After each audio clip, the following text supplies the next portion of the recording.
Et nous sommes avec notre invité du jour, Monsieur Amin Idriss. Bonjour et bienvenue sur ce plateau, Monsieur Amin.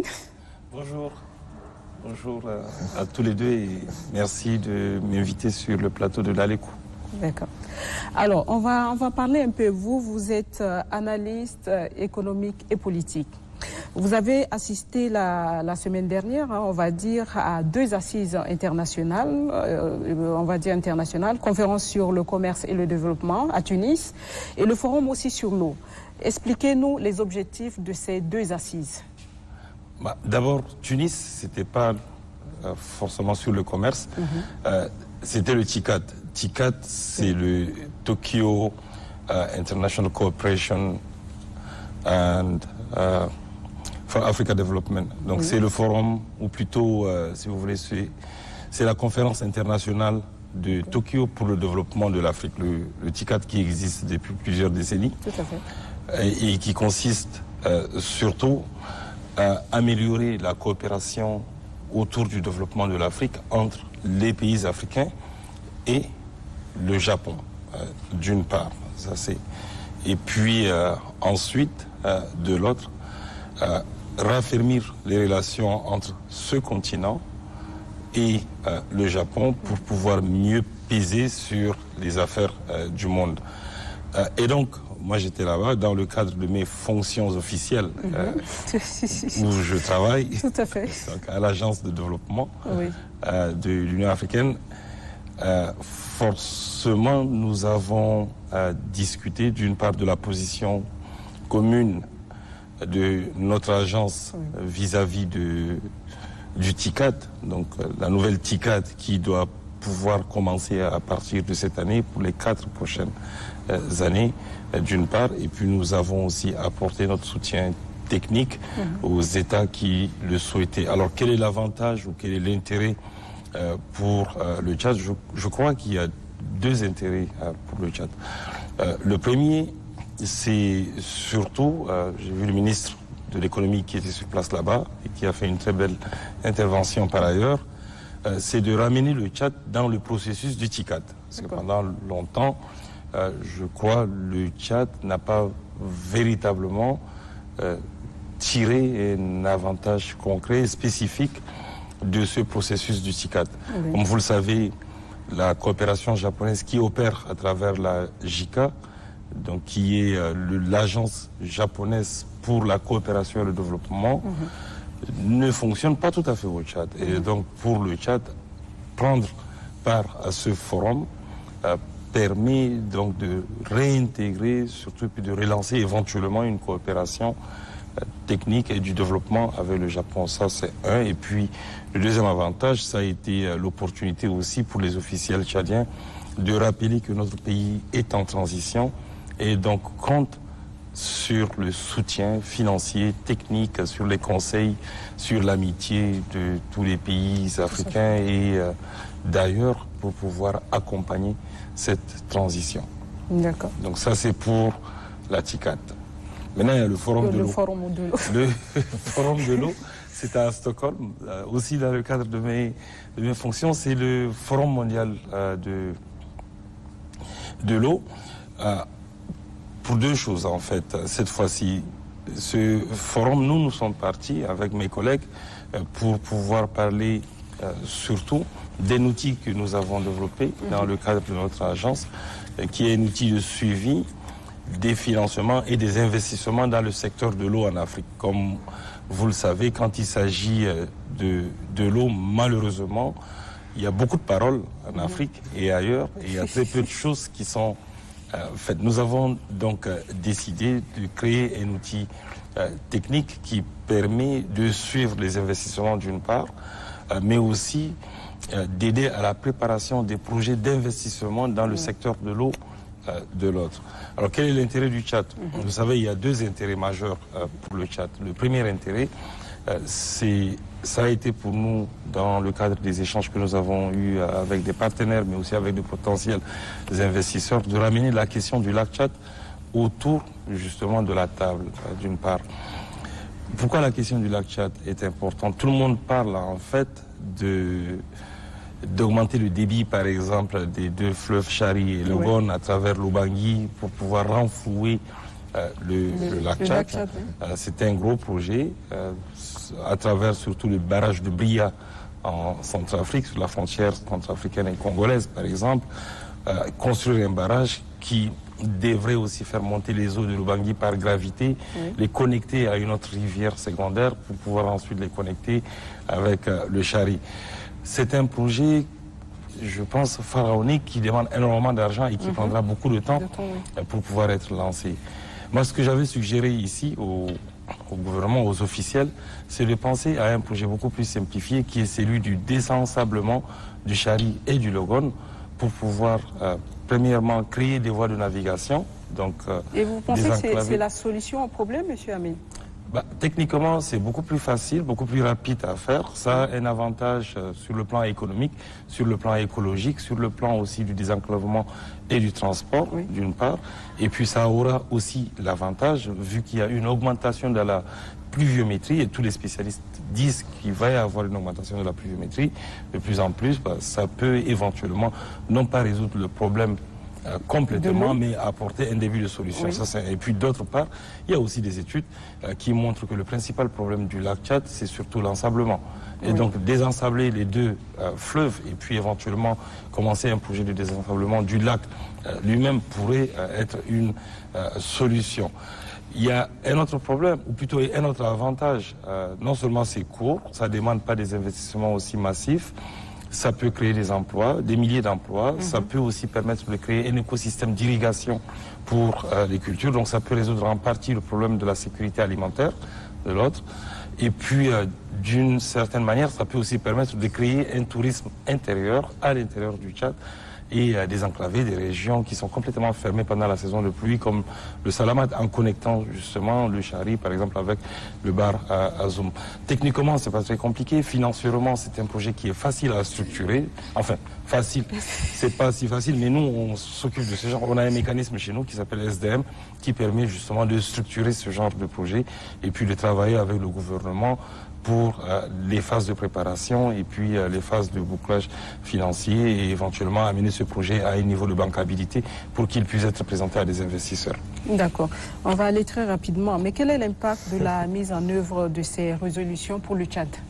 Non, il n'y a pas de résolution en tant que telle. Par exemple, pour le Forum de l'eau, c'est une rencontre qui permet aussi, vu qu'on s'approche de la COP 27, la COP qui va avoir lieu à Sharm el-Sheikh, ça permet éventuellement pour les pays africains de mieux positionner leur démarche en fonction, si vous voulez, des résolutions futures pour la COP. Donc pour la COP, c'est important d'avoir des positions communes. Et quand il s'agit de l'eau, il est important. L'Afrique est en train de construire une position commune, d'ailleurs sous le leadership du président Macky Sall, par exemple. Donc, ça c'est pour ce qui est de la TICAD. C'est extrêmement important aussi en termes de démarche future parce qu'on va aller à la COP et lors de la COP, il y a plusieurs problèmes qui vont être discutés. Des problèmes climatiques spécialement. Le Tchad étant le pays le plus touché par les changements climatiques. Je pense que pour l'instant, dès à présent, cette conférence peut permettre, vu ce que le ministre a dit, les annonces qu'il a faites, mais aussi l'appel qu'il a lancé, ça peut permettre aux pays, aux officiels, de mieux se préparer pour pouvoir aller à la COP avec des idées qui sont concrètes cette fois-ci, je l'espère. Et puis éventuellement engager des discussions, non seulement avec des partenaires, mais aussi de potentiels investisseurs qui pourraient venir. Je pense qu'on néglige un tout petit peu trop la question du changement climatique dans ce pays. On en parle, mais à toutes les COP où nous on y va, on voit rarement le Tchad venir de manière préparée. Donc je pense que TICAD peut être considéré comme une préparation. Vous êtes là, donc vous nous représentez déjà. Pardon? Au moins si vous assistez, donc vous nous représentez quelque part. Écoutez, je suis tchadien, mais je n'ai pas mandat pour parler au nom du Tchad. Moi, je vais là-bas dans le cadre de mon travail et dans le cadre de mes fonctions. À chaque fois que je peux pousser quelque chose pour le Tchad, je le fais et je le fais vraiment avec, je dirais, beaucoup d'engagement, beaucoup d'engouement. Mais n'étant pas un officiel tchadien, je n'ai aucun mandat. On va se mobiliser, Djabir. Comme ça, on va l'accompagner la prochaine fois. Oui, c'est ça. Non, il faut qu'on se mobilise pour que les officiels viennent toujours de manière bien préparé. Bien préparé. Et c'est un tout petit peu notre problème dans ce pays. On ne prend pas le temps de préparer ce genre d'assises. J'entends ce que vous dites aussi, M. C'est une importance à la conférence, la participation à la conférence, Michel Dolle. Importance à gâcher. Importance, il y a deux choses. Premièrement, ça donne de la visibilité au pays. Donc si vous êtes bien préparé, par exemple, prenons la COP qui va venir, à mon avis, le Tchad devrait négocier, éventuellement obtenir un financement pour payer un pavillon. Louer un pavillon, par exemple à Sharm el-Sheikh, et dire, écoutez, nous sommes un des pays les plus touchés, voilà nos problèmes, on amène avec nous des entreprises, on amène aussi des associations, toutes les personnes qui travaillent, pour qu'elles puissent venir montrer exactement quelles sont les difficultés auxquelles le Tchad fait face, d'une part, mais aussi montrer les solutions locales, parce qu'il y a énormément de solutions locales endogènes faites par les femmes, les jeunes, les entrepreneurs, qui permettent non seulement de s'adapter au changement climatique, mais aussi d'atténuer en fait les risques qui sont liés au changement climatique. Et ce sont des solutions qui sont faites ici au Tchad. Ça peut être l'opportunité pour le Tchad, dans ce pavillon, de présenter aussi ce que nous faisons. Ça, c'est... Et puis la deuxième chose, éventuellement, c'est de pouvoir mieux discuter, cette fois-ci avec des projets concrets, avec les différents fonds climatiques, les différents fonds verts, les différents investisseurs, et leur demander un soutien technique pour mieux préparer nos projets. Il ne s'agit pas simplement d'aller dire nous avons des projets, il faut prendre le temps de les préparer. Et préparer les projets, ça coûte cher, ça demande de l'argent, ça demande des ressources humaines que nous n'avons pas forcément à notre disposition. Donc prendre part à ces conférences, ces genres de conférences, la COP, ce n'est qu'un exemple, de manière préparée, de manière, je dirais, préparée de manière rigoureuse, a un très gros avantage sur le plan économique, sur le plan de la diplomatie, aussi sur le plan tout simplement de l'espoir, permettre aux jeunes de voir qu'on peut parler du Tchad différemment, de manière beaucoup plus positive, bien sûr, parce que nous sommes allés là-bas de manière préparée, plutôt que de présenter toujours des images de conflits, des images d'inondations, des images qui nous énervent. Nous aussi. En réalité, peut-être qu'il n'apporte pas grand-chose aussi. Maintenant, quel est le message, M. Amin Idriss, pour les acteurs du développement du Tchad? Vous avez forcément quelque chose à leur dire. Oui, écoutez, moi, mon message commence d'abord à l'adresse, si vous voulez, des officiels. On peut parler aux acteurs de développement, mais le développement dans un pays s'est fait toujours de manière coordonnée, dans un premier temps. Au Tchad, nous avions eu, il y a quelques années, le PND, le Programme national de développement, qui a été plutôt bien conçu, mais malheureusement qui a été très mal vendu. Les bonhommes se sont réunis ensemble, ils sont allés à Paris, ils ont tiré tout le monde avec eux pour aller soi-disant vendre des projets. Mais absolument, ils n'ont vendu rien du tout. Ils ont eu des promesses parce que les gens étaient sympas, 20 ou 22 milliards, mais rien ne s'est concrétisé. Pourquoi? Parce que nous n'étions pas bien préparés.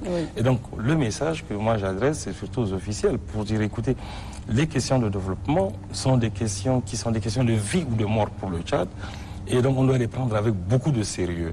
Et en ce moment, j'ai le plaisir de constater que l'actuel PND, déjà depuis quelques mois, avec les différents ministres qui se succèdent, en fait, commence par bien se préparer. Donc j'ai eu le privilège de voir l'actuel ministre de l'économie il y a une semaine environ, lors de mon précédent passage, et nous avons constaté qu'il y a un très bon travail de préparation pour le PND qui est en train de se mettre en place. Ça, mais il ne s'agit pas simplement de bien se préparer pour le Programme national de développement. Il s'agit aussi d'adopter une démarche qui est non seulement sectorielle, qui est aussi thématique, mais aussi une démarche par projet.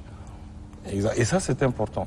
Une démarche par projet. Prendre chaque projet et puis le préparer de manière rigoureuse avant d'aller par exemple, à une conférence pour pouvoir trouver des financements. Donc, je pense qu'il faut du sérieux de la part du gouvernement. Maintenant, de la part des acteurs que sont, par exemple, les entreprises, eh bien, ces acteurs doivent aussi réfléchir de l'avant. Mais ces acteurs ne peuvent pas réfléchir plus loin que le gouvernement si le gouvernement lui-même ne prend pas le temps de bien se préparer. Ce qui est rarement le cas ici. On n'aime pas trop la préparation. Et puis, les acteurs associatifs, eh bien, chacun essaie de se battre de son côté. Malheureusement, ce que les acteurs associatifs font, c'est de la survie. Mais encore une fois, pourquoi ça reste de la survie? Parce que du côté des officiels... Mais pourquoi vous parlez de survie? Oui, c'est de la survie, parce que quand vous travaillez dans un environnement où vous voyez bien que le contexte général, le contexte en fait en termes de gouvernance d'une certaine manière, est flou, n'est pas très clair. Donc, vous vous débattez. Donc, vous êtes en mode surprise. C'est tout simplement ça. Donc, tout revient, je pense, aux officiels, au pouvoir public. Il faut qu'ils soient bien préparés, bien organisés, qu'ils aient une bonne vision. Et pour ça, eux aussi, malheureusement, il leur faut des ressources. Des ressources. Donc, à mon avis, le renforcement de capacités au niveau des différents ministères qui opèrent dans le secteur du développement est extrêmement important. Je vois, il y a pas mal de projets de renforcement des capacités au niveau des finances, mais il faut un programme de renforcement des capacités au ministère de l'économie, un programme de renforcement des capacités au niveau du ministère de l'énergie, au niveau du ministère de l'agriculture, du ministère de l'élevage. Il faut que tous ces ministères soient dotés de moyens adéquats en termes de système d'information, en termes de planification, en termes de gestion, en termes de suivi, en termes de pilotage, des moyens humains, des moyens techniques, des moyens financiers. Et ce n'est qu'à ce moment qu'on peut penser et espérer légitimement que tous les programmes que nous allons concevoir, par exemple dans les PND, vont pouvoir être mis en œuvre. Donc tant qu'il n'y a pas ce sérieux, je pense qu'on va continuer à se débattre et puis on va faire des PND et voilà, tout le monde va nous dire c'est bien, c'est sympa, c'est beau, mais à la fin il n'y a pas de résultat. Et ça, franchement, à la fin ça devient énervant. Mais bon, je vois que de plus en plus de gens sont conscients de ça et c'est une très bonne nouvelle. Monsieur Habib, pour terminer, on n'a que quelques secondes. Vous êtes ici dans le cadre du dialogue national inclusif. Tout se passe le mieux pour vous? Ça veut dire quoi, tout se passe le mieux pour moi? Je ne sais pas. Comment vous trouvez le dialogue? Écoutez, je pense qu'il y a beaucoup de choses. Ou surtout, qu'est-ce que vous attendez, vous, de ce dialogue? Moi, je n'attends qu'une seule chose. Deux choses. C'est que ce dialogue aboutisse à un modèle de gestion de la transition qui soit effectif, et ça c'est important, parce que c'est la qualité de la gestion de la transition qui va décider de la qualité de l'après-transition. Donc, il faut que ce dialogue discute aussi des fondamentaux de la gestion de la transition pour que ce soit une transition inclusive qui n'exclut personne, pour que l'après-transition n'exclue aussi personne. C'est important. Merci beaucoup, Monsieur Amin Idriss, d'être venu sur ce plateau. Ce fut un plaisir d'échanger aussi avec vous. Jabir. أكيد طبعا. شكرا جزيلا. معلومات قيمة وإن شاء الله نتمنى الناس كل يقدروا يستفيدوا من المعلومات اللي كان قدمتها ونتمنى إن شاء الله نتلاقى معك في حلقات آخرة المرات الأخرى كمان بالعربي إن شاء الله. إن شاء الله. Merci à vous deux d'être venus.